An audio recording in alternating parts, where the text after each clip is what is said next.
Hello student, welcome to my new video. आज का video class 12 के स्टूडेंटों के लिए बहुत ही ज़्यादा इंपॉर्टेंट होने वाला है, क्योंकि आज के इस वीडियो में हम फिर से लेकर आ गए हैं क्लास 12 फिजिक्स। अब फिजिक्स में चैप्टर 11 से लेकर और 14 चैप्टरों के जितने भी मोस्ट इंपॉर्टेंट 2 नंबर वाले प्रश्न हैं जो आपके बोर्ड एग्जाम 2025 में पूछने के चांसेस हैं, उन सभी प्रश्नों को आज के इस वीडियो में हम जानने वाले हैं। इससे पहले मैं आपको बता दूं कि देखिए, अभी तो हम 11 से और 14 चैप्टर तक हम पढ़ेंगे, मतलब 11 से 14 चैप्टरों के बीच, मतलब 4 चैप्टर का निपटारा इस वीडियो में हम करेंगे। फिलहाल इससे पहले के जो आपके 10 चैप्टर हैं, तो एक वीडियो हमने बनाया था, आपको नहीं याद होगा तो मैं आपको बताना चाहूँगा। एक वीडियो बनाया था जिसमें 1 से लेकर 5 तक के हमने टॉपिक को क्लियर कराया था, 1 से लेकर 5 तक के चैप्टर को। दूसरा वीडियो जो आया था 6 से लेकर 10 तक के वीडियो को।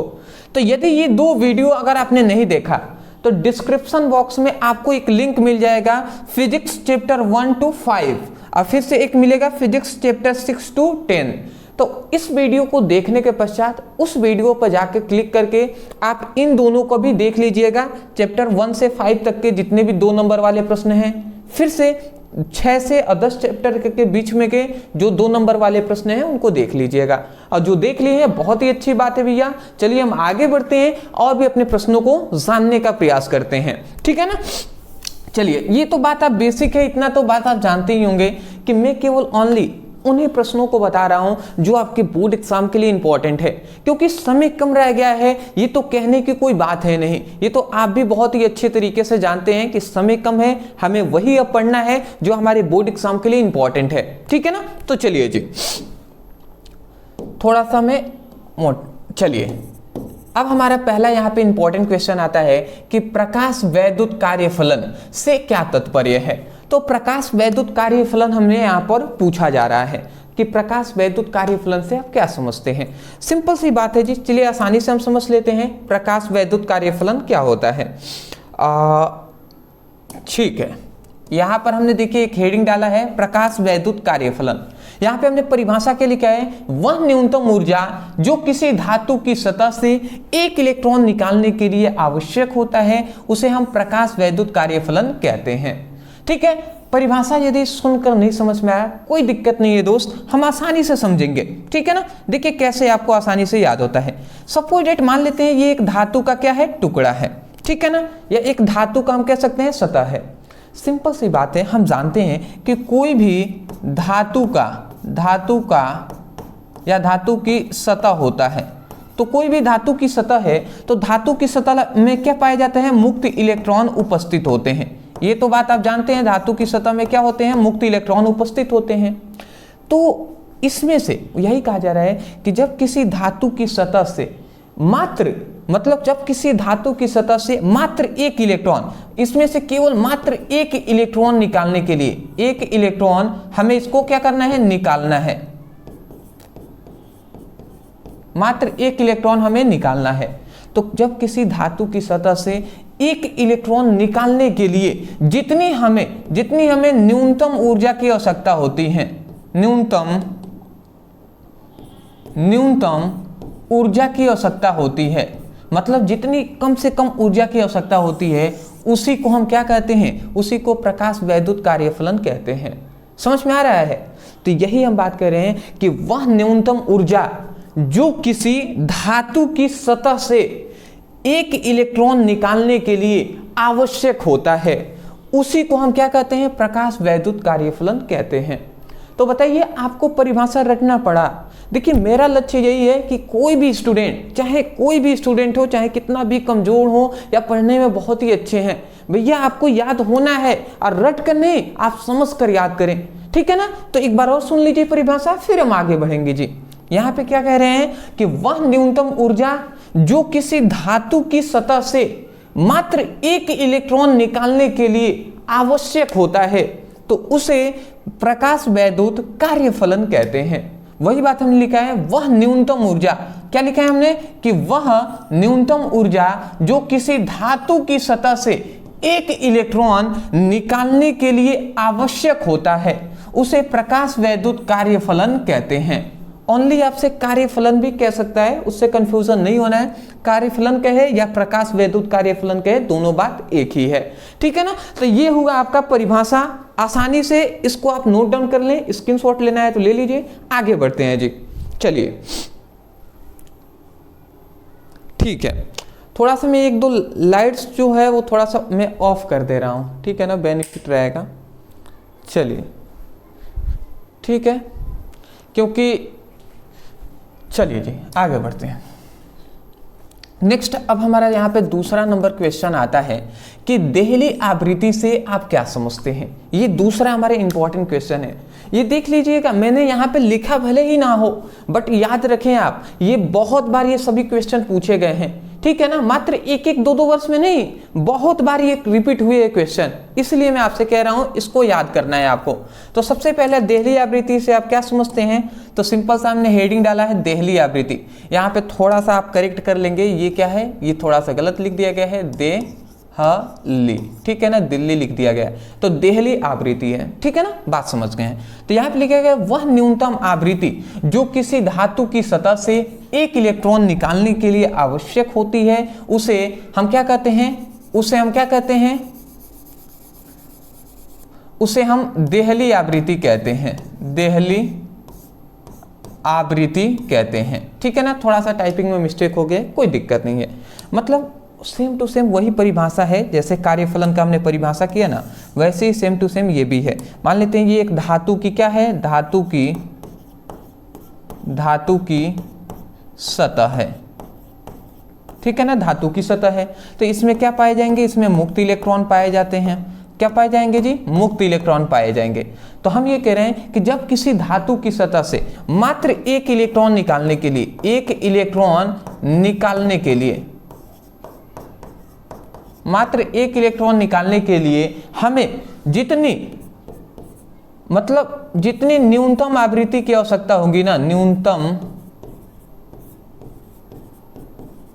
आवृत्ति की आवश्यकता होती है, जितनी न्यूनतम आवृत्ति की आवश्यकता होती है, उसी को हम क्या कहते हैं, देहली आवृत्ति कहते हैं।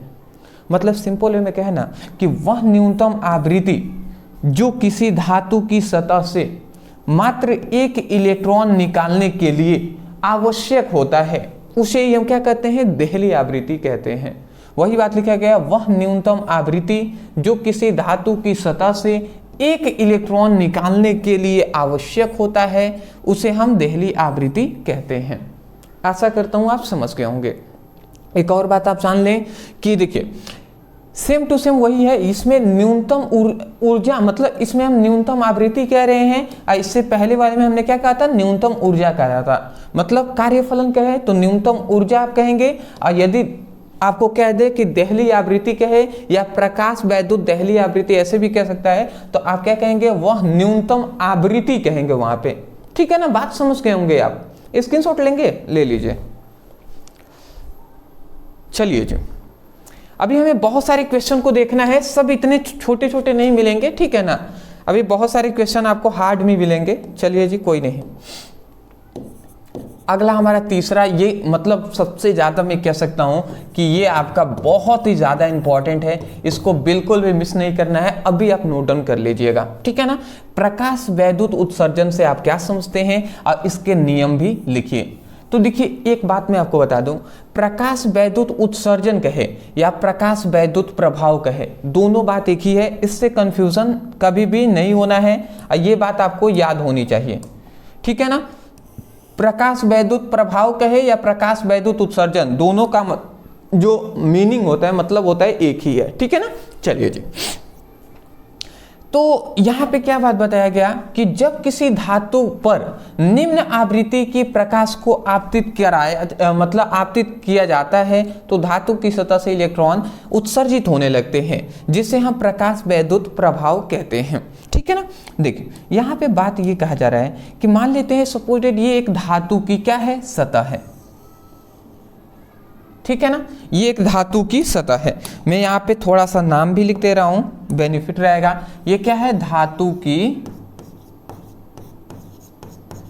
सतह है, ठीक है जी, ये क्या है, धातु की सतह है। अब इस धातु की सतह पर हम इतनी बेसिक बात जानते हैं, धातु की सतह है तो इसमें क्या पाए जाएंगे जी, इसमें मुक्त इलेक्ट्रॉन तो उपस्थित पहले से ही होंगे, क्योंकि धातु की सतह होता है ना, तो उसमें मुक्त इलेक्ट्रॉन होते ही हैं, ठीक है ना, क्यों, जिसके कारण ही तो उसमें चालकता अधिक होती है ना। चलिए जी, तो एक और हम काम कर लेते हैं, ठीक है। अब ये एक धातु की सतह है, इसमें हम क्या करते हैं, इसमें निम्न आवृत्ति वाले प्रकाश को हम आपतित कराते हैं इस प्रकार, ठीक है ना, इसमें हम निम्न आवृत्ति वाले प्रकाश को आपतित करा रहे हैं। अब आप सोच रहे होंगे कि निम्न आवृत्ति का मतलब, तो सिंपल सी बात अगर कहें तो यहाँ पे ये जो प्रकाश हम आपतित करा रहे हैं ये निम्न आवृत्ति वाले प्रकाश हैं, ठीक है ना, निम्न आवृत्ति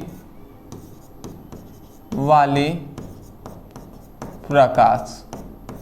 तो हम क्या कह रहे हैं, जब किसी धातु की सतह पर निम्न आवृत्ति वाले प्रकाश को आपतित कराते हैं, मतलब न्यूनतम आवृत्ति वाले प्रकाश को हम आपतित कराएंगे, तो ये जो धातु की सतह है ना, इससे क्या होता है, इससे इलेक्ट्रॉन जो होते हैं वो उत्सर्जित होने लगते हैं, इलेक्ट्रॉन उत्सर्जित होने लगते हैं, इलेक्ट्रॉन उत्सर्जित होने लगते हैं। उत्सर्जित का मतलब इलेक्ट्रॉन इसमें से निकलने लगते हैं। तो इसी घटना को हम क्या कहते हैं, प्रकाश वैद्युत उत्सर्जन कहते हैं या प्रकाश वैद्युत प्रभाव कहते हैं।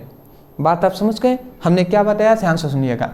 मतलब यहाँ पे ये कहा जा रहा है, जब किसी धातु की सतह पर निम्न आवृत्ति की प्रकाश को आपतित करते हैं, मतलब इस पर डालते हैं, तो इस धातु की सतह से इलेक्ट्रॉन उत्सर्जित होने लगते हैं, निकलने लगते हैं। इस घटना को ही हम क्या कहते हैं, प्रकाश वैद्युत उत्सर्जन कहते हैं या प्रकाश वैद्युत प्रभाव कहते हैं, ठीक है ना। चलिए जी, वही बात लिखा गया है, जब किसी धातु पर निम्न आवृत्ति की प्रकाश को आपतित किया जाता है तो धातु की सतह से इलेक्ट्रॉन उत्सर्जित होने लगते हैं, उसे हम प्रकाश वैद्युत प्रभाव कहते हैं, ठीक है जी। चलिए देखिए, एक बात अदरवाइज मैं कहना चाहूँगा, देखिए मैं कोई यहाँ पे कॉमेडी नहीं बता रहा हूँ या कोई भी कॉमेडी नहीं कर रहा हूँ कि आपको हंसी आए या मज़ा आए, आपको देखने में ये वीडियो मज़ा आए, ठीक है ना, ऐसा कुछ नहीं है। यहाँ पे पढ़ाई चल रही है और मैं जब भी पढ़ाता हूँ ना, मैं दिल से कह रहा हूँ, मैं थोड़ा सा सीरियस होकर ही पढ़ाता हूँ। मेरे हो सकता है आपको पढ़ाई में मतलब इंजॉय तो नहीं आ पा रहा होगा, बट इतना मैं कह सकता हूँ कि आपको ज़्यादा रटने की ज़रूरत नहीं पड़ रही होगी, यहाँ पे समझ कर आप याद कर पा रहे होंगे, अब पर पॉइंट्स आपको समझ में आ रहा होगा। तो मेरा तो लक्ष्य यही है कि आपको समझ में आ जाए, आप यहाँ पे समय अपना दे रहे हैं ना, आपको समझ में आ जाए, यही मेरे चाहिए। तो आप ऐसा कभी भी ना सोचे कि मज़ा नहीं आ रहा है, चलिए छोड़ते हैं पढ़ाई। देखिए, कोई भी चीज़ हमें मिलेगी तभी जब हम उसके लिए कुछ ना कुछ खोएंगे या त्यागेंगे, ठीक है ना। तो कुछ पाने के लिए कुछ तो खोना पड़ेगा दोस्त, ठीक है। या अगर आपको अच्छे नंबर लाना है तो थोड़ी सी अपनी जो नींद है उसको थोड़ा सा त्यागना पड़ेगा, थोड़ा सा कहीं घूमने जाना है उसको आपको त्यागना पड़ेगा, जो गेम है उसको थोड़ा सा छोड़ना पड़ेगा, मोबाइल है उससे थोड़ी सी दूर रहने पड़ेगी। अदरवाइज बहुत सारी चीज़ें हैं जिसको आपको थोड़ा सा क्या करना होगा, सेक्रीफाइस करना होगा, त्यागना होगा, तभी जाकर। नहीं कहते हैं कि मतलब सफलता अगर आपको चाहिए तो क्या आप सेक्रीफाइस कर सकते हैं, सफलता के लिए क्या आप छोड़ सकते हैं, ये मेन मायने करता है। तो इसलिए मैं कहूँगा कि मन लगाकर पढ़ाई कर लीजिए, इस समय पर कुछ नहीं देखना है आपको, केवल पढ़ाई देखना है। मात्र 1 से 2 महीने और बच गए हैं, अगर 2 महीने अपने लिए आप सीरियस हो गए ना तो दोस्त कोई नहीं रोक सकता आपको अच्छा नंबर लाने से। तो इसलिए कह रहा हूँ कि आप अपने लिए मेहनत कर लीजिए इस समय, ठीक है ना। अपने लिए ना सही तो अपने माता पिता के लिए तो मेहनत कर लीजिए, क्या दिक्कत है भैया, ठीक है ना। अदरवाइज चलिए कोई नहीं जी, सुनिए, पढ़ रहे हैं तो बहुत ही अच्छी बात है, ऐसे ही मन लगा के दोस्त पढ़ते रहिए। प्रकाश वैद्युत प्रभाव का नियम, अब इसका नियम क्या क्या है, तो इसके देखिए बहुत सारे नियम है, यहाँ पे हमने 5 नियम लिख दिए हैं। देखिए सबसे पहला नियम है कि प्रकाश वैद्युत प्रभाव में इलेक्ट्रॉन उत्सर्जन के लिए समय पश्चता नहीं होती है। मतलब ये जो प्रकाश वैद्युत प्रभाव की यहाँ पे जो घटना हो रही है, तो इसमें इलेक्ट्रॉन उत्सर्जित होने में कोई समय पश्चता नहीं होती है। मतलब इलेक्ट्रॉन ये जो निकल रहे हैं, यहाँ पे प्रकाश वैद्युत प्रभाव की घटना हो रही है, तो प्रकाश वैद्युत प्रभाव में जो इलेक्ट्रॉन इसमें से निकल रहे हैं, तो इसमें कह रहा है इलेक्ट्रॉन निकलने में, इलेक्ट्रॉन उत्सर्जन में कोई समय पश्चता नहीं होती है, मतलब बिल्कुल भी देरी नहीं लगता है। जैसे ही यहाँ पे, मतलब कहने का मतलब है ना कि ये न्यूनतम आवृत्ति के प्रकाश है, इस धातु के प्लेट पर जैसे ही पड़ेगा, तुरंत जैसे ही पड़ेगा ना, वैसे ही तुरंत इसमें से इलेक्ट्रॉन निकलने लगेंगे, कोई भी समय नहीं लगेगा, तुरंत इसमें से इलेक्ट्रॉन निकलने लगेंगे। वही बात यहाँ पे कह रहे हैं कि प्रकाश वैद्युत प्रभाव में इलेक्ट्रॉन उत्सर्जन के लिए कोई समय पश्चाता नहीं होती है। तुरंत प्रकाश पड़ा, इसमें से इलेक्ट्रॉन निकलना शुरू हो गए। ऐसा नहीं कि प्रकाश पड़ेगा तो कुछ देर बाद इसमें से इलेक्ट्रॉन निकलना स्टार्ट होंगे, ऐसा नहीं है, तुरंत निकलेंगे जी। समझ रहे हैं ना बात? चलिए एक एक पॉइंट्स आपको समझते हुए चलना है। दूसरा हमारा कह रहा है कि प्रकाश वैद्युत प्रभाव में उत्सर्जित इलेक्ट्रॉनों की जो संख्या होती है, मतलब प्रकाश वैद्युत प्रभाव की घटना हो रही है तो इसमें से इलेक्ट्रॉन निकल रहे हैं ना, तो इलेक्ट्रॉनों की जो संख्या होती है, उत्सर्जित इलेक्ट्रॉनों की जो संख्या होती है वो प्रकाश की तीव्रता पर निर्भर करता है। मतलब प्रकाश किस वेग से, मतलब प्रकाश की तीव्रता पर निर्भर करता है, आवृत्ति पर नहीं। मतलब प्रकाश तीव्रता पर निर्भर करेगा, ठीक है ना, आवृत्ति पर नहीं। सिंपल सी बात यहाँ पे ये कहा जा रहा है कि इसमें से इलेक्ट्रॉन निकल रहे हैं तो इलेक्ट्रॉनों की निकलने की जो संख्या है ना, वो इसकी तीव्रता पर निर्भर करती है कि प्रकाश कितने तीव्रता से इस पर पड़ रहा है, उस पर निर्भर करेगा कि इलेक्ट्रॉन अधिक निकलेंगे या कम निकलेंगे, आवृत्ति पर निर्भर नहीं करेगा। यही बात कहा जा रहा है कि प्रकाश वैद्युत प्रभाव में उत्सर्जित इलेक्ट्रॉनों की संख्या प्रकाश की तीव्रता पर निर्भर करता है, आवृत्ति पर नहीं। ठीक है ना? चलिए नेक्स्ट हमारा क्वेश्चन आता है, प्रकाश वैद्युत प्रभाव में उत्सर्जित इलेक्ट्रॉनों का जो वेग होता है। अब इस इलेक्ट्रॉन जो निकल रहे हैं तो किस वेग से निकल रहे हैं, इनका वेग क्या है? तो इसका जो वेग है ना, इलेक्ट्रॉनों का जो वेग है वो आवृत्ति पर निर्भर करता है। किसकी? इस आवृत्ति पर निर्भर करता है, ठीक है ना, तीव्रता पर नहीं। ठीक है ना, मतलब जस्ट अपोजिट है। संख्या जो है वो तीव्रता पर निर्भर करेगा, आवृत्ति पर नहीं। और इलेक्ट्रॉनों की जो वेग है ना वो आवृत्ति पर निर्भर करेगा, तीव्रता पर नहीं, अपोजिट है जी। नेक्स्ट अगला हमारा आता है कि धातु की सतह से इलेक्ट्रॉन उत्सर्जन के लिए एक न्यूनतम आवृत्ति की आवश्यकता होती है, ठीक है, जिसे हम क्या कहते हैं? देहली आवृत्ति कहते हैं। सिंपल सी बात है, यहाँ पे कहा जा रहा है कि धातु की सतह से इलेक्ट्रॉन उत्सर्जन के लिए एक न्यूनतम या निम्न आवृत्ति की आवश्यकता होती है, जिसे हम क्या कहते हैं? देहली आवृत्ति कहते हैं। वही तो बात है जी, नॉर्मल सी बात है। चलिए आप स्क्रीनशॉट ले लें, फिर हम आगे बढ़ते हैं दोस्त, ठीक है ना? स्क्रीनशॉट ले लिए।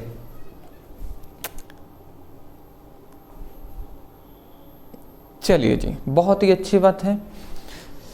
चलिए ठंडी थोड़ी सी बढ़ गई है, ठीक है ना, इसलिए मैंने भी सोचा कि थोड़ा कुछ पहन लेते हैं, अदरवाइज ठीक है। तो आप भी, मैं तो रिक्वेस्ट करूंगा कि आप भी ठंडी से थोड़ा सा भी, मतलब नहीं कहते हैं अदरवाइज कि इसको हल्के में नहीं लेना है, ठीक है ना, ठंडी से बचना है, क्योंकि ठंडी अगर लग गई ना तो पढ़ाई में आपका ही नुकसान होगा। अगर बुखार लग, मतलब तबीयत तो आप जानते ही अदरवाइज कि सेहत ठंडी की वजह से बहुत सारे नुकसान आपको हो सकते हैं। अभी मेहनत का समय है, तो इसीलिए अगर मान लेते हैं कहीं आप स्कूल ही जा रहे हैं, कोचिंग जा रहे हैं या बाइक से कहीं जा रहे हैं, तो थोड़ा सा सेफ्टी थोड़ा सा, ठीक है ना, अदरवाइज पहनकर उसके बाद आप निकले तो बेटर रहेगा, ठीक है। चलिए जी, अब देखिए केवल यही नहीं है कि मैं पढ़ाई करा रहा हूँ तो अदरवाइज मैं ओनली पढ़ाई के ही बारे में डिस्कस करूँ, ये भी ज़्यादा इंपॉर्टेंट है। क्योंकि मान लेते हैं अगर आपका तबीयत, मतलब ईश्वर ना करें, ठीक है ना, कि अदरवाइज आपको कुछ हो, बट अगर होता है तो इससे पढ़ाई भी नुकसान होगी आपकी, ठीक है ना, इसलिए सेफ्टी जरूरी है दोस्त। ये तो माता पिता ही कहते हैं अदरवाइज, ठीक है ना। तो चलिए यहाँ पे कह रहा है देहली तरंगदैर्घ्य से आप क्या समझते हैं? देहली तरंगदैर्घ्य है, सिंपल सी बात, यहाँ पे ये बात बताया जाता है, देहली तरंगदैर्घ्य, ठीक है ना।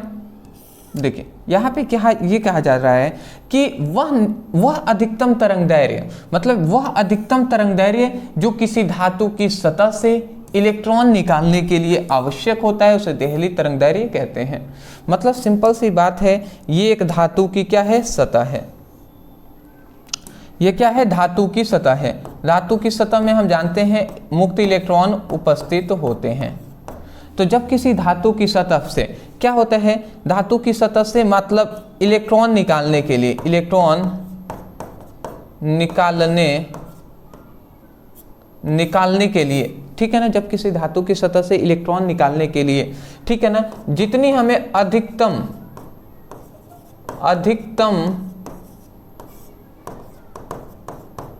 तरंगदैर्घ्य वाली प्रकाश की आवश्यकता होती है, उसे ही हम क्या कहते हैं? देहली तरंगदैर्घ्य कहते हैं। मतलब सिंपल सी बात है, वह अधिकतम तरंगदैर्घ्य जो किसी धातु की सतह से इलेक्ट्रॉन निकालने के लिए आवश्यक होते हैं, उसी को हम क्या कहते हैं, देहली तरंगदैर्घ्य कहते हैं। मैं आशा करता हूँ आप समझ गए होंगे। ठीक है, एक बार और सुन लीजिए, वह अधिकतम तरंगदैर्घ्य जो किसी धातु की सतह से इलेक्ट्रॉन निकालने के लिए आवश्यक होते हैं, उसे हम देहली तरंगदैर्घ्य कहते हैं। अच्छा, आप सोच रहे होंगे, मतलब जैसे यहाँ पे हमने देहली तरंगदैर्घ्य कह दी, मतलब अधिकतम तरंगदैर्घ्य कह दिया, कहीं पे हम कह रहे हैं कि न्यूनतम आवृत्ति कह रहे हैं, कहीं पे हम न्यूनतम ऊर्जा कह रहे हैं, तो ये सब है क्या? तो देखिए, न्यूनतम यहाँ पे अधिकतम तरंगदैर्घ्य का मतलब है अधिकतम तरंगदैर्घ्य वाले प्रकाश किरणें, ठीक है ना। और कहीं पर हम न्यूनतम आवृत्ति कह रहे हैं तो न्यूनतम आवृत्ति वाले प्रकाश किरणों की बात हो रही है। न्यूनतम ऊर्जा कह रहे हैं तो न्यूनतम ऊर्जा वाले प्रकाश की हम बात कर रहे हैं, लाइट की बात कर रहे हैं। अब वो न्यूनतम आवृत्ति या ऊर्जा वाले प्रकाश जब इस पर आपतित होंगे, मतलब इस पर पड़ेंगे ना, तभी जाकर इसमें से इलेक्ट्रॉन निकलेंगे। समझ रहे हैं, ये बात हो रही है। तो इसका स्क्रीनशॉट ले लें, वही बात लिखा गया है, आगे बढ़ेंगे जी। एक बार पढ़ सकते हैं आप, कोई दिक्कत नहीं है। चलिए दोस्त, आगे बढ़ते हैं। देखिए, क्वेश्चन हमें थोड़ा सा ज़्यादा पढ़ना है, इसलिए मैं थोड़ा सा फास्ट चलता हूँ, ठीक है ना। अगला देखिए, अब यहाँ पे हमारा जो क्वेश्चन आ रहा है, देखिए ये दो क्वेश्चन बहुत ज़्यादा इंपॉर्टेंट है, ठीक है ना, ये बार बार पूछे गए हैं, इसलिए मैं यहाँ पर रिपीट कर दे रहा हूँ।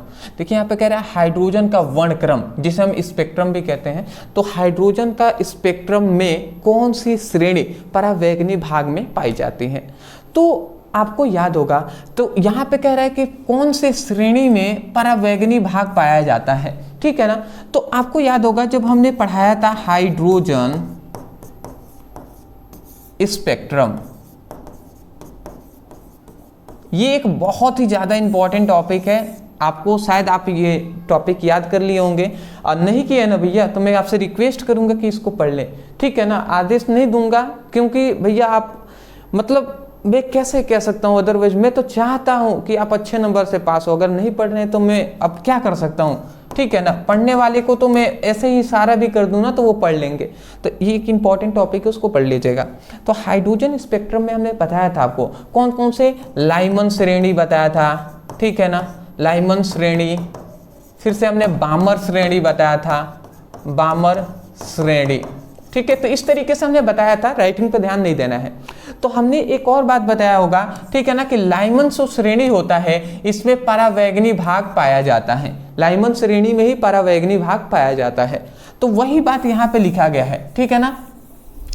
तो यहाँ पे देखिए वही लिखा गया कि हाइड्रोजन के वर्णक्रम श्रेणी जो स्पेक्ट्रम में, या सिंपल में लिख सकते हैं हाइड्रोजन के स्पेक्ट्रम में परावैंगनी भाग में लाइमन श्रेणी पाया जाता है। मतलब लाइमन श्रेणी में परावैंगनी भाग पाया जाता है, ठीक है। यहाँ परावैंगनी भाग में ही लाइमन श्रेणी होता है, ऐसे भी कह सकते हैं, ठीक है ना। तो मतलब लाइमन श्रेणी में ही क्या होता है, परावैंगनी भाग में ही लाइमन श्रेणी होता है, ठीक है ना।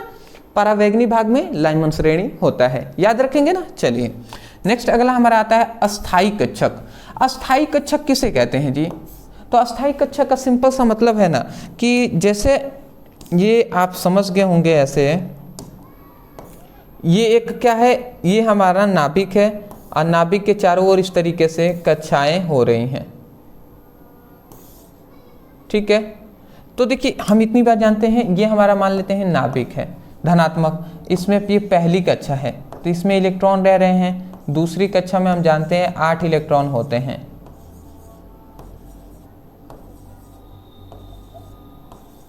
और तीसरी कक्षा में भी और अदर इलेक्ट्रॉन होते हैं। तो बेसिक बात यहाँ पे ये बात बताया जाता है कि अस्थाई कक्षक किसे कहते हैं। तो ये जो कक्षाएं आपको दिखाई दे रही है ना, जिसमें इलेक्ट्रॉन गति कर रहे हैं, तो उसी कक्षा को हम अस्थाई कक्षा कहते हैं। और इसी अस्थाई कक्षा को KLMNO इस तरीके से प्रदर्शित करते हैं, ठीक है ना। जैसे कि फर्स्ट कक्षा है तो इसको हम K से प्रदर्शित करेंगे, दूसरी वाली है तो L से, तीसरी वाली है तो M से, चौथी है तो N से, इस तरीके से प्रदर्शित करते हैं। तो इसमें जो सिंपल सी बात है, अब ध्यान से समझेंगे। ये जो कक्षा है, अब समझिएगा, यहाँ पे कह रहा है वह न्यूनतम त्रिज्या की कक्षाएं, मतलब वह निश्चित, यहाँ पे कह रहा है वह निश्चित त्रिज्याओं की कक्षाएं जिसमें घूमता इलेक्ट्रॉन ऊर्जा उत्सर्जन नहीं होता है। सिंपल सी बात कह रहे हैं, वह न्यूनतम, मतलब वह निश्चित त्रिज्याओं की कक्षाएं, ये जो कक्षाएं है ना, ये एक निश्चित, ठीक है ना, एक निश्चित त्रिज्याओं की कक्षाएं हैं। तो वही कहा जा रहा है, वह निश्चित त्रिज्याओं की कक्षाएं जिसमें घूमने वाले जो इलेक्ट्रॉन है, जिसमें घूमने वाले जो इलेक्ट्रॉन ये घूम रहे हैं, घूमने वाले इलेक्ट्रॉन ऊर्जा का उत्सर्जन नहीं करते हैं, ठीक है ना। मतलब इस कक्षा में ये इलेक्ट्रॉन अगर घूम रहे हैं ना, तो इसमें से इलेक्ट्रॉनों की ऊर्जा नहीं निकलेगी, इलेक्ट्रॉन में से ऊर्जा नहीं निकलेगी, ठीक है ना, उत्सर्जन नहीं करेंगे। तो वही कहा जा रहा है कि घूमता इलेक्ट्रॉन ऊर्जा उत्सर्जन नहीं करता है, मतलब वह निश्चित त्रिज्या वाली कक्षाएं जिसमें घूमता इलेक्ट्रॉन ऊर्जा उत्सर्जन नहीं करता है, तो उसे हम क्या कहते हैं, अस्थायी कक्षा कहते हैं, ठीक है ना। तो इन कक्षाओं को ही हम क्या कहते हैं, इन कक्षाओं को ही अस्थायी कक्षाएं कहते हैं, अस्थायी कक्षक कहते हैं या अस्थायी कक्षा कहते हैं। इसी को KLMNO से प्रदर्शित करते हैं। तो नॉर्मल सी है जी, मैं आशा करता हूं आप समझ गए होंगे, ठीक है ना। तो इसको आप लिख लीजिएगा, ठीक है। सिंपल सी बात हमने जो बता ही दिया कि यही जो कक्षाएं आपको है ना, इसी को अस्थायी कक्षा कहते हैं जिसमें इलेक्ट्रॉन घूमते हैं, ठीक है। एक दो बार पढ़ेंगे याद हो जाएगा, स्क्रीनशॉट ले लीजिए। चलिए दोस्तों,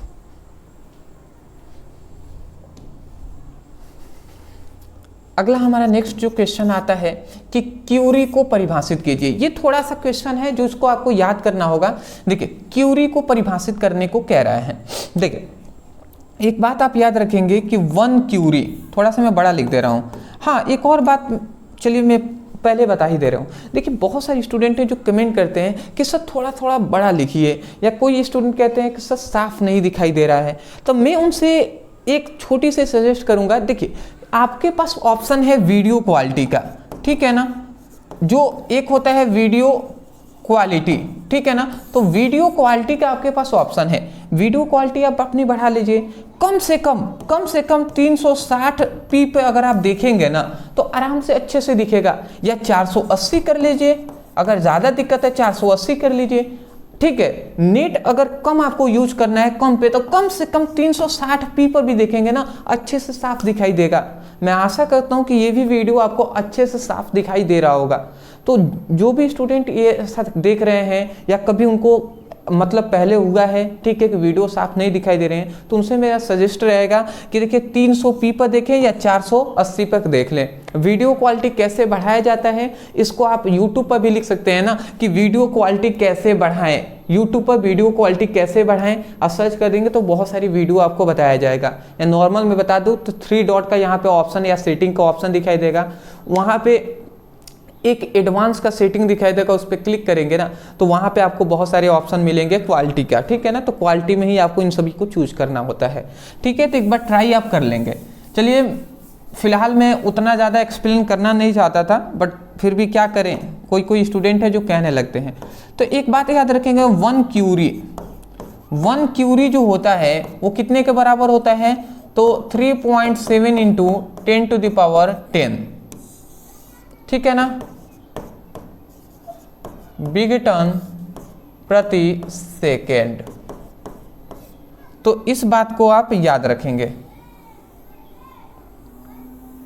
ठीक है। ओहो, ठीक है ना, देख लीजिए। तो एक क्यूरी जो होता है वो इतना मतलब 3.7 इंटू 10⁻10 विघटन प्रति सेकेंड के बराबर होता है। तो वही बात हम लिख रहे हैं कि कोई भी रेडियो एक्टिव पदार्थ है, कोई भी कैसा पदार्थ है जी, तो कोई भी रेडियो एक्टिव पदार्थ है, तो हम यही कह रहे हैं किसी रेडियो एक्टिव पदार्थ की जो इतना मतलब किसी रेडियो एक्टिव पदार्थ की 3.7 इंटू 10⁻10 विघटन प्रति सेकेंड होता है। कोई भी रेडियो एक्टिव पदार्थ है जिसका इतना विघटन प्रति सेकेंड होता है, तो उस रेडियो एक्टिव पदार्थ की जो क्यूरी होगा वो 1 क्यूरी कहलाएगा। मतलब उस रेडियो एक्टिव पदार्थ की सक्रियता जो होगी वो 1 क्यूरी कहलाएगी, ठीक है ना। सिंपल सी बात है। मतलब कोई भी रेडियो एक्टिव पदार्थ में, मतलब कोई भी रेडियो एक्टिव पदार्थ है तो किसी भी रेडियो एक्टिव पदार्थ में 3.7 इंटू 10⁻10 विघटन प्रति सेकेंड है तो होता है ना, तो उसे हम क्या कहते हैं, उस रेडियो एक्टिव पदार्थ की जो सक्रियता होती है वो 1 क्यूरी होता है। मतलब 1 क्यूरी इक्वल टू इतना विघटन प्रति सेकेंड होता है।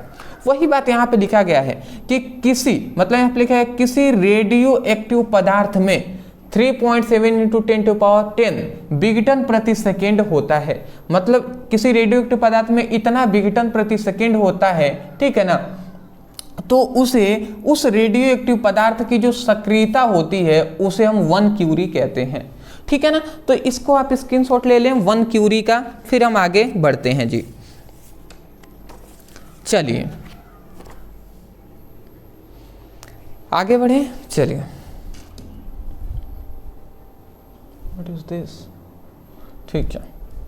नेक्स्ट हमारा यहाँ पे जो क्वेश्चन आता है, देखिए यहाँ पे कह रहा है कि द्रव्यमान संख्या को परिभाषित कीजिए। सभी 2 अंक वाले प्रश्न हैं, मैं आपको बता देना चाहता हूँ। संपूर्ण किताब का यहाँ पे लिखा गया है, मतलब 2 अंक वाले महत्वपूर्ण प्रश्न है। कहाँ से? चैप्टर 11 से 14 तक के बीच की हम बात कर रहे हैं, क्लास 12 फिजिक्स की।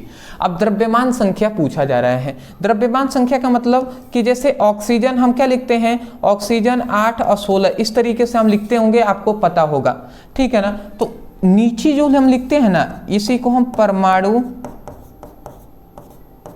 क्रमांक कहते हैं, ये बात आपको पता होगा। और जो ऊपर लिखते हैं इसे हम क्या कहते हैं, परमाणु द्रव्यमान कहते हैं, ठीक है ना। या इसे ही हम क्या कहते हैं, द्रव्यमान संख्या कहते हैं, या इसे ही हम परमाणु भार भी कहते हैं। तो देख रहे हैं 3 नाम से हम यहाँ पे बता दिए, परमाणु द्रव्यमान कहें, द्रव्यमान संख्या कहें, परमाणु भार कहें, या परमाणु क्रमांक कहे, या परमाणु संख्या कहे, ठीक है ना, इसको भी कहा जाता है। तो हमें ये 8 ऊपर 16 लिखा गया है, तो इसी जो परमाणु द्रव्यमान है, द्रव्यमान संख्या है जो 16, इसी को हमें परिभाषा करना है कि ये क्या है, ठीक है ना। तो देखिए हम इतना बेसिक बात आपको बता देना चाहते हैं कि जो परमाणु, मतलब हम कह सकते हैं जो द्रव्यमान संख्या होता है ना, जो द्रव्यमान संख्या होता है वो किसके बराबर होता है, तो वो प्रोटॉनों की संख्या प्लस न्यूट्रॉनों की संख्या के योग के बराबर होता है। मतलब ये फॉर्मूला आप याद रखेंगे, ठीक है ना। इसको आप अभी नोट डाउन कर लेंगे तो बेटर रहेगा। मतलब सिंपल सी बात है, ये परमाणु जो द्रव्यमान आपको दिखाई दे रहा है, या द्रव्यमान संख्या जो दिखाई दे रहा है, वो क्या होता है, कोई भी तत्व है तो किसी भी तत्व के अंदर किसी भी तत्व होगा तो उसमें परमाणु हो गए, उसमें बहुत सारे। तो परमाणु में जो प्रोटॉनों की संख्या है, प्रोटॉनों की संख्या है और न्यूट्रॉनों की संख्या है, ठीक है ना, तो उसका जो योग हम करेंगे तो उसके जोड़ को ही हम क्या कहेंगे, परमाणु द्रव्यमान कहते हैं, ठीक है। तो वही बात देखिए यहाँ पर परिभाषा में अब क्या लिखा गया है, कहा ये जा रहा है, देखिए कहा ये जा रहा है कि किसी तत्व के परमाणु में उपस्थित प्रोटॉन और न्यूट्रॉनों की संख्याओं के योग को परमाणु द्रव्यमान संख्या कहते हैं, या परमाणु द्रव्यमान कहते हैं। मतलब कोई भी तत्व है तो किसी तत्व के अंदर जो परमाणु होगा, क्योंकि हम जानते हैं हाइड्रोजन है तो हाइड्रोजन के अंदर बहुत सारे परमाणु होंगे। तो हाइड्रोजन एक तत्व है तो इसके अंदर बहुत सारे परमाणु होंगे, हाइड्रोजन एक तत्व है तो इसके अंदर बहुत सारे परमाणु होंगे। तो यही कहा जा रहा है कि किसी तत्व में, मतलब किसी तत्व के परमाणु में उपस्थित प्रोटॉन और न्यूट्रॉनों की संख्या, ठीक है। अब मान लेते हैं ये कोई परमाणु है, तो परमाणु के अंदर नाभिक होता है, नाभिक के चारों ओर कक्षाएं होती हैं। हम यही बात जानते हैं ना कि नाभिक जो है, नाभिक में ही क्या होता है, प्रोटॉन होता है और न्यूट्रॉन होता है। तो हम यही कह रहे हैं कि प्रोटॉन और न्यूट्रॉनों की जो संख्याओं का योग होगा ना, वही परमाणु द्रव्यमान या द्रव्यमान संख्या कहलाएगा। तो वही हम कह रहे हैं कि किसी तत्व के परमाणु में उपस्थित प्रोटॉन और न्यूट्रॉनों की संख्याओं के योग को परमाणु द्रव्यमान कहते हैं। वही बात लिखा है, किसी तत्व के परमाणु में उपस्थित प्रोटॉन और न्यूट्रॉनों की संख्या के योग को परमाणु द्रव्यमान या द्रव्यमान संख्या कहते हैं। स्क्रीनशॉट ले लें, फिर आगे बढ़ते हैं जी। ठीक है ना। हाँ, क्या आपको नोट करना है, मैं आपको बता दूं, ये नहीं नोट करना है, परिभाषा लिखने के बाद ये वाला आप जो फॉर्मूला है नीचे नोट कर लेंगे। अगर कोई कहता है किसी के न्यूट्रॉनों की संख्या ज्ञात करें, तो सिंपल सा न्यूट्रॉनों की संख्या इक्वल टू क्या हो जाएगा, द्रव्यमान संख्या, इसको हम इधर भेज देंगे तो प्रोटॉनों की संख्या माइनस में, सॉरी प्लस में, इधर आएगा तो माइनस में हो जाएगा, पक्षांतर कर लेंगे, ठीक है ना। इसमें जरूरत नहीं है, चलिए जी, इसमें कोई ज़रूरत नहीं है, इसमें न्यूट्रॉनों की संख्या निकालना नहीं है। बट अगर कह दें न्यूट्रॉनों की संख्या, तो इस वाले को इधर भेज देंगे, न्यूट्रॉनों की संख्या हम निकाल सकते हैं इस फॉर्मूले से। पता नहीं ये बात आप समझ पा रहे हैं या नहीं, ठीक है ना, क्योंकि मैं कभी कभी बात थोड़ा सा करने लगता हूँ। तो चलिए, अब नाभिकीय बंधन ऊर्जा आ गया, समझ लेते हैं जी। नाभिकीय बंधन ऊर्जा,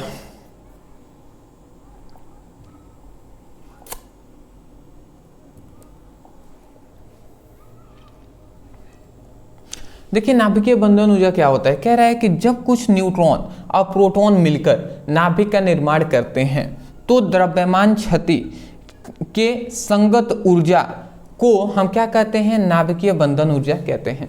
मतलब सिंपल सी बात यहाँ पे यह है ना दोस्त, कि कोई भी मतलब न्यूट्रॉन है, हम इतनी बात कैसे करें, मान लेते हैं कोई भी न्यूट्रॉनों की संख्या दे दिया और मान लेते हैं कोई प्रोटॉनों की संख्या दे दिया, तो कभी भी हम न्यूट्रॉन और प्रोटॉन को मिलाकर हम नाभिक बनाएंगे। हम क्या बनाएंगे, नाभिक बनाएंगे, ठीक है ना। तो जब भी न्यूट्रॉन और प्रोटॉनों को मिलाकर हम नाभिक बनाएंगे ना, तो नाभिक का निर्माण करते हैं, तो द्रव्यमान क्षति में क्या होता है, मतलब जो मतलब मान लेते हैं इसकी संख्या, न्यूट्रॉनों की संख्या है 15, इसकी संख्या है 16, ठीक है। मान लेते हैं इलेक्ट्रॉनों की संख्या है 15, न्यूट्रॉनों की संख्या है 16, तो 15 और 16 31 होना चाहिए ना। नाभिक जो बनेगा तो इसका परमाणु द्रव्यमान 31 होना चाहिए ना, बट 31 ना होकर इसका क्या होता है, 30 ही होता है, ठीक है ना, इसका 30 ही होता है। तो वही कहा जा रहा है द्रव्यमान क्षति के संगत ऊर्जा को यह नाभिकीय बंधन ऊर्जा कहते हैं। मतलब जब न्यूट्रॉन और प्रोटॉन आपस में मिलाकर नाभिक का निर्माण करते हैं, तो द्रव्यमान क्षति के संगत ऊर्जा को, मतलब जो एक की कमी हो रही है ना, उसी को संगत ऊर्जा को हम नाभिकीय बंधन ऊर्जा कहते हैं, ठीक है ना। नॉर्मल सी बात है, इसको केवल समझने का प्रयास करेंगे ना तो समझ में आ जाएगा। स्क्रीनशॉट ले लीजिए, इसको याद रखेंगे, नाभिकीय बंधन ऊर्जा को ई नॉट से प्रदर्शित करते हैं, ठीक है ना, ई नॉट से इसको प्रदर्शित करते हैं।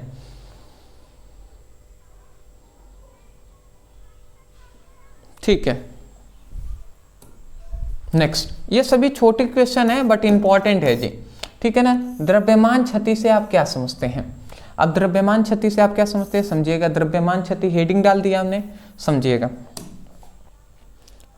देखिए यहाँ पे समझते हैं, यहाँ पे कहा यह जा रहा है कि किसी नाभिक के द्रव्यमान, कोई भी नाभिक है तो उसका द्रव्यमान और उसके घटकों के द्रव्यमान के अंतर को ही हम द्रव्यमान क्षति कहते हैं। मतलब नाभिक है तो नाभिक का जो द्रव्यमान होगा, कोई भी नाभिक है तो नाभिक का, ये एक नाभिक है, ठीक है, वही बात हम बता रहे हैं। नाभिक का मान लेते हैं ये द्रव्यमान है, तो नाभिक का जो द्रव्यमान है और उसके घटकों के द्रव्यमान, नाभिक के अंदर कौन कौन से उपस्थित होते हैं, नाभिक के अंदर न्यूट्रॉन होता है और प्रोटॉन होता है, यही ना दोनों होते हैं जी। तो किसी नाभिक का द्रव्यमान और उनके घटकों के द्रव्यमान के अंतर को ही द्रव्यमान क्षति कहते हैं। मतलब द्रव्यमान क्षति अगर पूछ ले तो हम यही कह रहे हैं कि मान लेते हैं नाभिक का जो द्रव्यमान है, ठीक है ना, मतलब ऐसा हम ये कह सकते हैं कि ये मतलब नाभिक की द्रव्यमान मान लेते हैं 30 है, ठीक है ना, और इसका मान लेते हैं न्यूट्रॉन है 15 और इसका मान लेते हैं 16 है। तो 15 और 16 मिलेंगे तभी जाकर नाभिक बनेगा, क्योंकि नाभिक में न्यूट्रॉन और प्रोटॉन दोनों होते हैं। तो अगर ये दोनों मिलेंगे तो 31 होना चाहिए, परंतु नाभिक का द्रव्यमान तो 30 ही है, ठीक है ना। तो इन दोनों के अंतर, नाभिक के द्रव्यमान और उनके घटकों के द्रव्यमान के अंतर को, तो 30 और 31 का अंतर क्या होगा, 30 और 31 का अंतर तो 1 ही होगा ना। घटाना हम नहीं कह रहे, ऋणात्मक नहीं कह रहे हैं। अंतर का मतलब होता है कि अगर मान लेते हैं कोई पूछ दे कि 10 और 15 में क्या अंतर है, 10-15 में अंतर क्या है, तो 10-15 में अंतर जो है ना वो 5 का है। ये नहीं कहेंगे कि -5 है। अंतर मतलब होता है कि कितने के इन दोनों के बीच डिफरेंट कितना है, तो 5 ही का तो डिफरेंट है, अधिक हो या बड़ा हो। तो उसी तरीके से इन दोनों के बीच 1 का अंतर है, तो यही जो 1 है ना वही नाभिकीय द्रव्यमान क्षति कहलाता है। तो वही कह रहे हैं नाभिक के द्रव्यमान और उनके घटकों के द्रव्यमान के अंतर को ही हम द्रव्यमान क्षति कहते हैं। ठीक है ना, नॉर्मल से है जी। चलिए जी, स्क्रीनशॉट लेना है तो ले लीजिए। एक और बात इसका याद रख लेंगे कि इसको हम m से प्रदर्शित करते हैं, सॉरी इसको स्मॉल m से प्रदर्शित किया जाता है। ठीक है ना, इसको स्मॉल m से प्रदर्शित किया जाता है।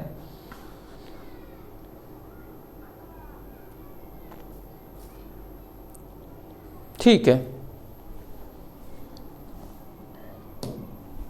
नेक्स्ट।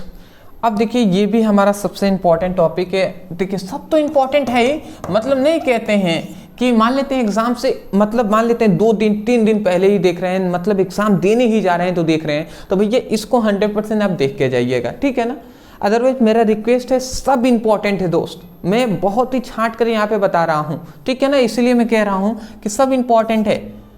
ऐसा नहीं है कि मैं चाहता तो बहुत सारे टॉपिक को छोड़ भी सकता था, बट मैं बिल्कुल रिस्क नहीं लेना चाहता। मैं नहीं चाहता कि आप कोई टॉपिक आपका छूटे या जिससे आपकी चांसेस कुछ बने कि एग्जाम में शायद कुछ टॉपिक अगर छूट जाए, तो इसका मैं 0% चांस लेकर ही तब जाकर ये सभी टॉपिक आपको करा रहा हूँ। तो सबको आप तैयार करेंगे। नाभिकीय संलयन और नाभिकीय विखंडन को परिभाषित कीजिए।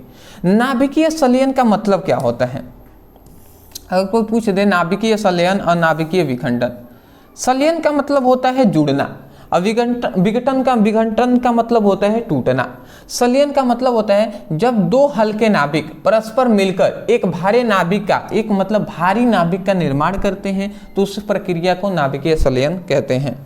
मतलब सिंपल सी बात है, ये 2 क्या है, ये एक छोटा सा है और ये एक छोटा सा है। तो जब 2 हल्के नाभिक, ये क्या है, ये भी नाभिक है हल्का सा, ये भी नाभिक है। तो जब 2 हल्के नाभिक आपस में मिलकर एक भारी नाभिक का निर्माण करते हैं, एक क्या करते हैं, एक भारी नाभिक का निर्माण करते हैं। ठीक है ना, एक भारी नाभिक का निर्माण करते हैं, तो उसे ही हम क्या कहते हैं, नाभिकीय संलयन कहते हैं। मतलब जब 2 हल्के नाभिक परस्पर आपस में मिलकर एक भारी नाभिक का निर्माण करते हैं, तो इसी प्रक्रिया को ही हम नाभिकीय संलयन कहते हैं। मैं आशा करता हूं आप समझ गए होंगे। इसके साथ उदाहरण सहित भी आपको कहता है, तो मैं आपको उदाहरण इसका बता दूं कि जैसे हाइड्रोजन के 3 समस्थानिक होते हैं, प्रोटियम, ड्यूट्रियम और ट्रिटियम। तो यहाँ पे हम प्रोटियम को ले लेते हैं, सॉरी ड्यूट्रियम को ले लेते हैं। ड्यूट्रियम का 1s,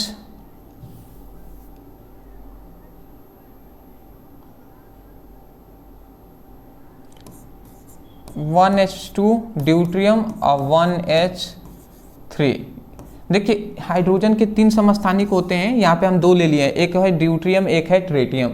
तो जब ड्यूट्रियम और ट्रिटियम आपस में क्रिया करते हैं, तो देखिए हाइड्रोजन हाइड्रोजन मिलेंगे ना, तो हीलियम का निर्माण करते हैं। नीचे 1 1 2 हो जाएगा, तो 2 हो गया हीलियम का, तो 2 परमाणु क्रमांक होता है। 3 2 5 होना चाहिए, तो यहाँ पे 4 ही होता है, और यहाँ पे N01 ये होता है। ठीक है ना, ऐसे अभिक्रिया होती है। इसका मतलब क्या है कि देखिए यहाँ पे जब ड्यूट्रियम और ट्रिटियम आपस में क्रिया करते हैं, तो हीलियम का निर्माण होता है। उसके साथ साथ एक मात्रा में जो ऊर्जा होती है वो मुक्त होती है, या हम कह सकते हैं ये जो N है ना, वो न्यूट्रॉन है। ठीक है ना, एक न्यूट्रॉनों की संख्या यहाँ पे है, तो वही बात यहाँ पे कह दिया गया है। ठीक है ना, मतलब एक ऊर्जा के रूप में बाहर निकलता है। ठीक है ना, जब ये दोनों मिलेंगे तो इतना बनेगा, एक रूप में बाहर निकलेगा। जैसे 1 1 2 हो गया, 3 2 5 होगा, तो यहाँ पे 4 ही है, तो एक ऊपर हम जोड़ लेंगे तो 5 हो गया कि नहीं। और 2 और 0 2 ही ना होता है, वही बात है। तो ये आपका एग्जाम्पल हो गया जी, कि जब 2 हल्के नाभिक आपस में मिलकर, ठीक है ना, एक भारी नाभिक का निर्माण करते हैं, तो उसे नाभिकीय संलयन कहते हैं। चलिए जी, थोड़ा सा ठंडी इतना कसम से बहुत ज़्यादा हो गया ना, कि मतलब जो बहुत ज़्यादा लग रहा है। ठीक है ना, हाथ मतलब बाहर से अगर कहे तो।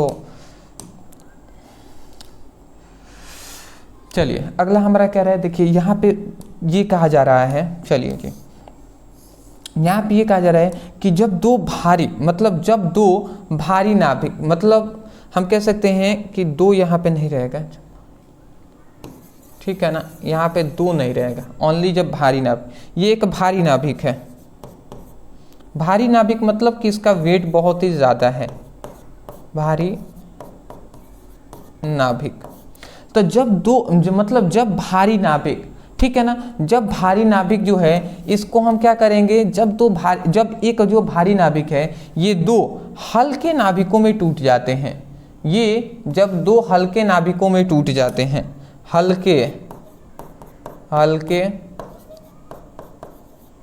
नाभिक, यहाँ पे लिख दे रहे हैं हल्के नाभिक। तो हमने यहाँ पे ये बताया कि जब भारी नाभिक परस्पर दो हल्के नाभिकों में टूट जाते हैं तो यह प्रक्रिया नाभिकीय विखंडन कहलाता है। सिंपल सा है जी, आप इसको याद रख लेंगे कि जब एक भारी नाभिक दो परस्पर हल्के नाभिकों में टूट जाता है, अब बराबर में मतलब इन दोनों का वेट इक्वल होगा, तो ऐसे टूटेगा ना, ऐसे विघटन होगा तो उसे नाभिकीय विखंडन कहेंगे। वही लिखा गया है, जब भारी नाभिक लगभग दो बराबर नाभिकों में टूट जाते हैं तो ऐसी प्रक्रिया को नाभिकीय विखंडन कहलाते हैं। ठीक है ना, बात आपको समझ में आनी चाहिए। देखिए एक बात मैं आपको बता दूं कि मैं ऐसा नहीं है कि मैं बहुत ही तेज़ बोलूँगा या कुछ अलग स्टाइल दिखाऊंगा तभी जाकर पढ़ाई होगा। मैं धीरा ही बोल रहा हूँ, ठीक है, स्लो बोल रहा हूँ, बट आपको समझ में आ जा रहा है ना, तो इसलिए मैं कहूँगा अगर समझ में आ रहा है ना तो दिल से लाइक कीजिएगा, ठीक है ना, और बताइएगा दोस्त, ठीक है ना, अदरवाइज मुझे आप पर ही भरोसा है ओनली, ठीक है, कि आप सपोर्ट नहीं करेंगे तो कौन करेगा। तो जितना हो सकता है आप सपोर्ट करते हैं मुझे पता है, बट और अगर हो सके पॉसिबल हो तो सपोर्ट कीजिएगा। सपोर्ट के लिए आप चैनल को सब्सक्राइब कर सकते हैं, अभी नहीं किए हैं तो चैनल को सब्सक्राइब कर लीजिएगा, 1 सेकेंड तो लगेगा। अदरवाइज शेयर कर दीजिएगा वीडियो को अपने जो भी दोस्त हैं जहाँ पर कोचिंग पढ़ने जाते हैं या स्कूल में जाते हैं, तो उनसे बता दीजिए इस चैनल के बारे में, उनसे कहिए इस चैनल से स्टडी करें। आप वीडियो के लिंक को शेयर कर सकते हैं, व्हाट्सएप तो चलाते ही है ना, तो ये सभी सुविधाएं हैं दोस्त, तो इसका आप उपयोग कर सकते हैं। तो ये सब बातें हैं, अदरवाइज स्क्रीनशॉट लेंगे, ले लीजिए, आगे बढ़ते हैं। ठीक है जी, ठीक है। अब हमारा आता है कि अर्धचालक क्या है, इसका एक अर्धचालक का नाम लिखिए। अर्धचालक क्या होता है इसको समझिए। तो यहाँ पे लिखा गया है, अच्छा अर्धचालक का सिंपल सा मतलब आपको एक बात बता दूं, एक होता है चालक, एक होता है अचालक, एक होता है अर्धचालक। अर्धचालक जो होता है ना, अर्धचालक, तो जो अर्धचालक होता है ये एक ऐसा पदार्थ होता है जो कभी कभी तो चालक के भांति व्यवहार करेगा, कभी कभी चालक के भांति व्यवहार करेगा और कभी कभी अचालक के भांति व्यवहार करता है। मतलब ये दोनों परिस्थितियों में काम करेगा, कभी तो चालक के भांति भी कार्य करने लगेगा, कभी अचालक के भांति। चालक किसे कहते हैं, जिसमें धारा प्रवाहित होती है, चालक कहते हैं। जिसमें धारा प्रवाहित नहीं होती है, विद्युत धारा फ्लो नहीं होता है, प्रवाहित नहीं होता है, उसे अचालक कहते हैं। और अर्धचालक का मतलब कि समझ रहे हैं, कभी इसमें धारा प्रवाहित होगी भी और कभी नहीं होगी। तो किस कंडीशन में धारा प्रवाहित होती है, तो जब ये अर्धचालक है ना, इसके दो टेम्परेचर है, ताप है, तो जब इसको हम गर्म करेंगे, इसके तापमान को बढ़ा देंगे ना, तो अब जाकर ये चालक के भांति व्यवहार करने लगेगा। और जैसे ही चालक के भांति व्यवहार करेगा तो इसका मतलब इसमें क्या होगा, जो विद्युत धारा आई होगा वो इसमें प्रवाहित होने लगेगा, इसमें फ्लो होने लगेगा, तो उसी को तो चालक कहते हैं, अर्धचालक कहते हैं। तो वही बात लिखा गया है कि वे ठोस पदार्थ जिनकी विद्युत चालकता चालकों से कम परंतु अचालकों से अधिक होती है उसे हम अर्धचालक कहते हैं। मतलब अर्धचालक की चालकता जो होती है ना, एक होती है चालकता, चालकता का मतलब क्या होता है समझिएगा। चालकता का मतलब है कि इसमें विद्युत धारा प्रवाहित कितना हो रहा है। अगर प्रवाहित हो जा रहा है तो उसकी चालकता क्या है, अधिक है। अगर विद्युत धारा इसमें नहीं प्रवाहित हो रहा है तो इसका मतलब इसकी चालकता जो है वो कम है। ठीक है ना।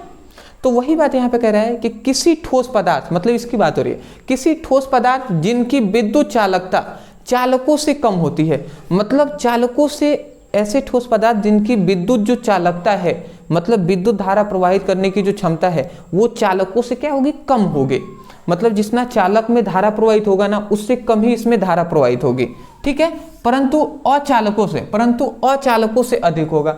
अचालक में तो बिल्कुल धारा प्रवाहित नहीं होता है, तो इसका मतलब अचालकों से क्या होगा, अधिक होगा। अचालकों से अधिक का मतलब कि इसमें थोड़ा बहुत धारा प्रवाहित होगा। अचालक ऐसा नहीं कि बिल्कुल नहीं होगा, इसमें धारा प्रवाहित होगा। तो ऐसे पदार्थ को ही हम क्या कहते हैं, अर्धचालक कहते हैं। और ना अगर ज्यादा कुछ इतना घुमा फिरा कर नहीं बोलना है तो सिंपल से कह सकते हैं कि ऐसा ठोस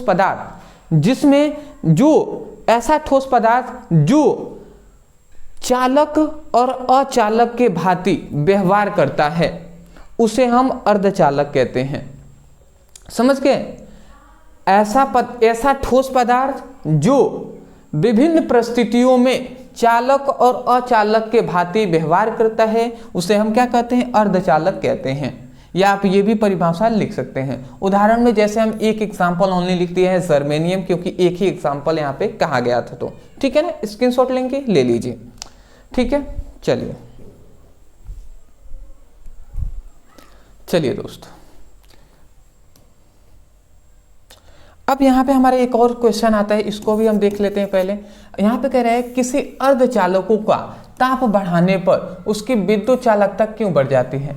सिंपल सी बात अभी हमने बताया कि कोई भी ये अर्धचालक है, इसके अगर ताप को बढ़ाएंगे तो इसका मतलब इसकी चालकता बढ़ जाएगी। चालकता बढ़ने का मतलब है कि इसमें विद्युत धारा तेजी से प्रवाहित होने लगेगा।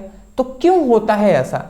इसलिए होता है ना कि इसमें अर्धचालकों में भी मुक्त इलेक्ट्रॉन होते हैं। तो जैसे हम इसको गर्म करेंगे तो ये मुक्त इलेक्ट्रॉन तेजी से गति करने लगेंगे, और जब इसकी मुक्त इलेक्ट्रॉनों का वेग बढ़ेगा तो बिल्कुल बात यही है कि विद्युत धारा तेजी से प्रवाहित होगा तो मतलब चालकता बढ़ेगी। तो मुक्त इलेक्ट्रॉनों के कारण ही होता है। तो वही बात लिखा गया है कि ताप बढ़ाने पे संयोजक बंध टूट जाते हैं। संयोजक एक बंध होता है, ठीक है ना, तो वो टूट जाता है, ठीक है ना। मतलब ताप बढ़ाने पर संयोजक बंध टूट जाने के कारण अर्धचालकों में मुक्त इलेक्ट्रॉनों की संख्या बढ़ जाती है। बढ़ने का मतलब है कि तेजी से गति करने लगेंगे, ठीक है ना। संयोजक बंध जब टूटेगा ना तो तेजी से वो गति करने लगेंगे, जिससे क्या होता है, अर्धचालक, ये अर्धचालक लिखा गया है, ये अर्ध है इस तरीके से, जिसके कारण अर्धचालकों की चालकता क्या होती है, बढ़ जाती है, अर्थात प्रतिरोध कम हो जाता है। जब चालकता बढ़ेगी तो प्रतिरोध कम होगा ही, ठीक है ना, क्योंकि चालकता प्रतिरोध के व्युत्क्रमानुपाती होता है। चलिए जी, इतना कुछ समझ गए हैं, बहुत है, ठीक है ना। ये इतना हम रहने देते हैं, इसका स्क्रीनशॉट लेना है तो ले लीजिए। अच्छा, एक और मैं आपको बताना चाहूँगा, ठीक है, क्योंकि हमने आपके लिए एक स्ट्रेटेजी बनाया है कि कैसे हमें पढ़ाई करना है, उसके बाद थोड़ा सा हम डिस्कस कर लेते हैं, क्योंकि बहुत ज़्यादा इंपॉर्टेंट है। इसी तरीके से आपकी स्टडी होगी, तो उसको मैं एक बार बता दूं, ठीक है ना। देखिए, ये पूरी तरीके से आपके लिए स्ट्रेटेजी हमने बनाया हुआ है, ठीक है, कि कब क्या आपको प्रोवाइड किया जाएगा। सबसे पहली बात थोड़ा सा मैं यहाँ पे डिस्कस करूँगा। देखिए, ठीक है, देखिए, सबसे पहली बात कि आपको पता है कि मेरा मोस्टली कौन कौन सा सब्जेक्ट है। एक है फिजिक्स। आज मैं फिजिक्स और केमिस्ट्री पर ही ओनली बात करूँगा, ठीक है ना। हिंदी और इंग्लिश की जहाँ तक बात है उस पर मैं आपको बताऊँगा जी। जब हिंदी इंग्लिश की वीडियो आएगी ना तो उसमें हम बताएंगे उसके लिए क्या स्ट्रेटेजी है। यहाँ पे लिखा गया है, बट फिर भी यहाँ पर मोस्टली हम दो पर डिस्कस कर लेते हैं, ठीक है। देखिए, फिजिक्स में आपके 14 चैप्टर हैं और केमिस्ट्री में आपके 10 चैप्टर हैं। आपको इतने बात पता है कि फिजिक्स जो है इसमें हमने आपको 12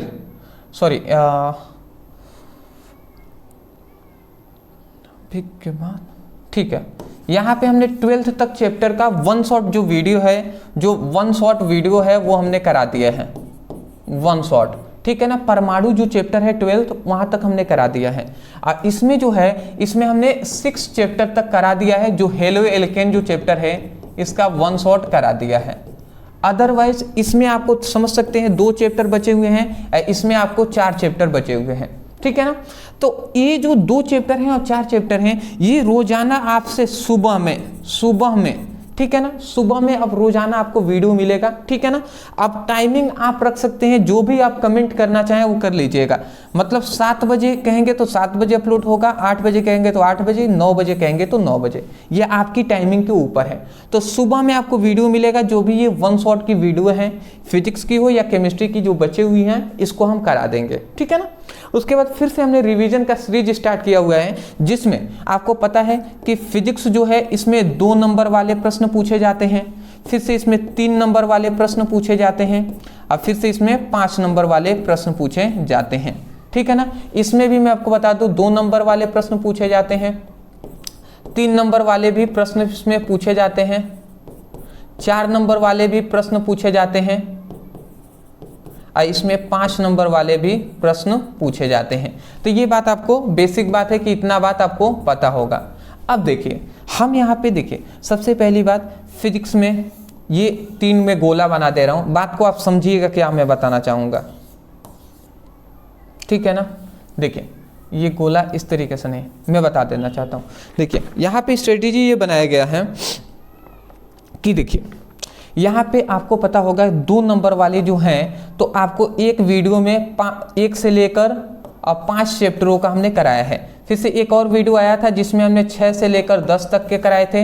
ये जो वीडियो है देख रहे हैं ना, 11 से लेकर 14 तक के 2 अंक वाले प्रश्नों को करा दिए हमने। तो ये आपको दिखाई दे रहा है। देखिए इसमें क्वेश्चन ज़्यादा है, इसीलिए मैं ये 5-5 ही चैप्टर को लेकर चल रहा हूँ। ठीक है ना। अधिक जब मतलब थोड़ा सा 3 नंबर वाले क्वेश्चन भी ज़्यादा होंगे, और 3 नंबर वाले क्वेश्चन आपको पता है ये थोड़े लॉन्ग होते हैं, तो उसको पढ़ाने में टाइम लगेगा, इसलिए इसके लिए भी 3 आपको वीडियो आएगा। तो ये तो तीनों हमने कंप्लीट करा दिया है, तीनों आपको वीडियो का डिस्क्रिप्शन बॉक्स में लिंक मिल जाएगा, आप वहाँ से स्टडी कर सकते हैं। ये दोनों का चैप्टर 1 से 5, फिर से 6 से 10 तक का थोड़ा सा सुन लीजिएगा। ठीक है ना, इंपॉर्टेंट है आपके लिए।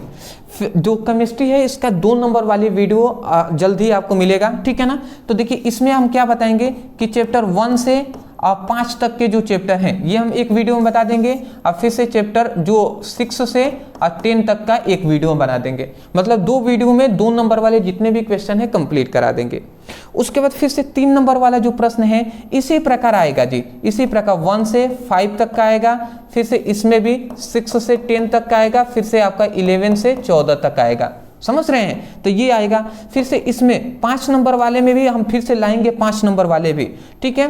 तो 1 से 5 तक का चैप्टर का एक वीडियो में, फिर से आपको मिलेगा 6 से लेकर 10 तक का, फिर से आपको मिलेगा 11 से लेकर 14 तक का चैप्टर का। तो ये एक एक वीडियो है। उसके बाद इसमें भी हम कह दें तो इसमें भी 2-2 वीडियो आएंगे, 1 to 5 और 1 to 5।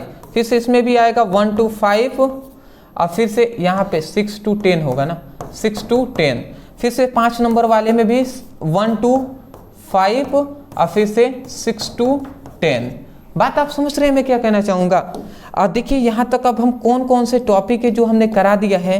2 नंबर वाले ये हमने पूरी तरीके से कंप्लीट करा दिया है, ये भी हमने कंप्लीट करा दिया, ये भी इस वीडियो में कंप्लीट होता है। अब 3 नंबर वाले फिजिक्स में आएंगे, फिर से 5 नंबर वाले कराएंगे, मतलब 6 वीडियो अभी फिजिक्स में आने वाले हैं। इसमें हमने एक भी अभी नहीं कराया है, जल्द ही आपको 2 नंबर वाला चैप्टर 1 से 5 तक मिलेगा, फिर से 6 से 10 तक मिलेगा। तो इस तरीके से एक सीरीज चल रही है।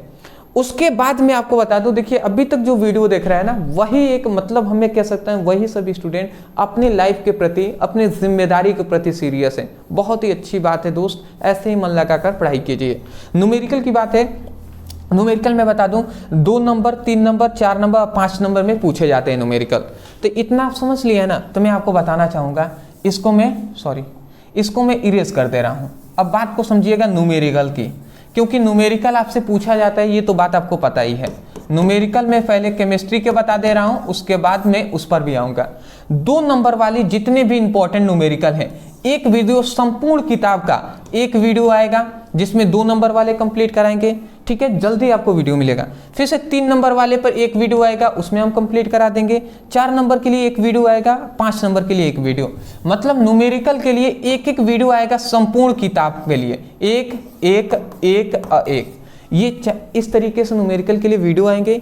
इतना कर लेते हैं न्यूमेरिकल, आपको इससे बाहर तैयार करने की आवश्यकता नहीं है। बस जैसे हम न्यूमेरिकल बताएंगे उस पर प्रैक्टिस कीजिएगा, ठीक है ना। और जो आपका फिजिक्स है ना, इसमें न्यूमेरिकल की जहाँ तक बात करें तो न्यूमेरिकल इसमें ऐसा चलेगा कि 2 नंबर वाले चैप्टर 1 से 5 तक का देख लिए, फिर से 6 से 10 तक देखेंगे, फिर से इसके आगे देखेंगे। इसी तरीके से न्यूमेरिकल तो फिजिक्स में ऐसा ही चलेगा, समझ रहे हैं। जैसे हम 2 नंबर, 3 नंबर, 5 नंबर वाले देख रहे हैं, वैसे ही न्यूमेरिकल के लिए भी चैप्टर हम डिवाइड करेंगे। पहले 2 नंबर वाला एक न्यूमेरिकल पर वीडियो हमने बताया ही है कि 1 से लेकर और 7 तक के चैप्टरों का ठीक है ना, मतलब 1 से 7 तक के जो चैप्टर हैं उनसे 2 नंबर वाले न्यूमेरिकल हमने देख लिया। फिर से 8 से 14 तक के जो चैप्टर हैं, मतलब 8 से 14 तक के उसका न्यूमेरिकल देखेंगे। फिर से 3 नंबर वाले आएंगे तो उसमें 1 से लेकर 7 तक के देखेंगे। अब फिर से 8 से लेकर 14 तक के, मतलब 2-2 वीडियो मिलेगा। तो इस तरीके से हम स्ट्रेटेजी पूरा हमने यहाँ पे देखिए आपके लिए मैंने, मतलब मैं दिल से कह रहा हूँ ना, मुझे ज़्यादा कुछ बोलना नहीं आता, मैं दिल से ये कह रहा हूँ कि मैं चाहता हूँ कि आपका जो नंबर है ना वो एक अच्छे नंबर से, एक अच्छे रणनीति से पास हो। इसलिए मैं दिन रात मेहनत कर रहा हूँ और मैं सोचता रहता हूँ पर डे कि कैसे करूँ, क्या क्या बताया जाए, कौन आपके एग्ज़ाम के लिए इम्पोर्टेंट है, क्योंकि समय कम रह गया है, अब पढ़ना है। तो इस तरीके से भी, और मॉडल पेपर भी है, तो मॉडल पेपर का भी यहाँ पे हमने बनाया हुआ है, ये भी एक एक करके आपको मिलेंगे। 5 मॉडल पेपर कराएंगे, फिजिक्स के 5, केमिस्ट्री के, इंग्लिश के, हिंदी के, सभी का मॉडल पेपर एक एक हमने कंप्लीटली सॉल्यूशन के साथ प्रोवाइड कर दिया है। तो चलिए जी, आज के लिए हम इतना ही रहने देते हैं। अदरवाइज मैं कहूँगा आपसे, वीडियो पसंद आया है तो चैनल से जुड़ जाइएगा, बस मैं इतना ही कहूँगा। चैनल को जुड़कर अच्छा वीडियो के लिंक को शेयर कर देंगे ना तो इतना बहुत है हमारे लिए। डिस्क्रिप्शन बॉक्स में सभी सब्जेक्ट का लिंक है, वहाँ से अपनी स्टडी कीजिए। 1 शॉट का सभी सब्जेक्ट का नहीं मिलेगा, केवल यहाँ पे मैं बता दूँ कि जो चैप्टर 1 से 5 तक का 2 नंबर वाला प्रश्न है उसका मिल जाएगा, और 6 से 10 तक का। डिस्क्रिप्शन बॉक्स में लिंक है, आप जाइए वहाँ से क्लिक करके ये दोनों जरूर वीडियो देख लीजिए, ठीक है ना। उसके बाद मैं आपको बता दूँ, इंस्टा का लिंक है, वहाँ पे हमें फॉलो कर लीजिएगा, ठीक है। वहाँ पे आप कोई भी दिक्कत है ना, वहाँ पे हमें मैसेज कीजिए, ठीक है ना। दूसरी बात कहूँगा, टेलीग्राम से जुड़ जाइएगा, व्हाट्सएप से जुड़ जाइएगा, जिससे वहाँ पर आपको जो भी इंफॉर्मेशन होती है वो वहाँ पे प्रोवाइड किया जाता है। इतना सुनने के लिए, इतना समय देने के लिए मैं दिल से आपको शुक्रिया करूँगा, ठीक है ना। क्योंकि आपका फ़ायदा हो या किसी का भी फ़ायदा हो, मैं चाहूँगा कि आपने यहाँ पर हमारे बातों को सुना, समझा, इसके लिए मैं दिल से आपको मतलब शुक्रिया करता हूँ। Thank you so much for watching this video. कल मिलते हैं एक नए वीडियो के साथ, सुबह में ही मिलेंगे, ठीक है ना, सुबह में मिलते हैं। Thank you.